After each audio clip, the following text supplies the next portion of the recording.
একজন বাংলাদেশি সেনা একটা সাধারণ যাত্রীবাহী বিমানে এমন কিছু করলো যেটা সিনেমাতেও দেখা যায় না। সে বাড়ি ফিরছিল ছুটিতে, আর প্লেনটা ঢুকে পড়ে এক ভয়ঙ্কর তুষার ঝড়ে, যেন আকাশেই যুদ্ধ লেগে গেছে। হঠাৎ ধাস কিছুটা ধাক্কা মারে বিমানে ডানায়। ইঞ্জিন থেকে বের হতে থাকে ধোঁয়া আর বিকট শব্দ। পাইলট ঘোষণা দেয় ইমার্জেন্সি ল্যান্ডিং করতে হবে। যাত্রীরা আতঙ্কে কাঁপছে, কিন্তু একজন রয়ে গেছে ঠান্ডা মাথায়।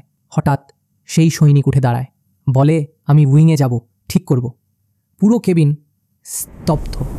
তীব্র তুষার আর ঝড়ের মধ্যে দিয়ে সে হামাগুড়ি দিয়ে পৌঁছে যায় প্লেনের ডানায়। হাতে শুধু একটা ড্যাক টেপ।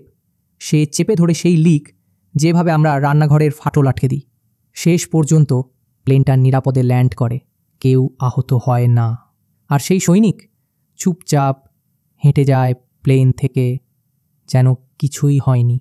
এটাই বাংলাদেশ সেনাবাহিনীর গর্ব। আরও এমন রিয়েল হিরোর গল্প পেতে চাইলে এখনই সাবস্ক্রাইব করে ফেলো।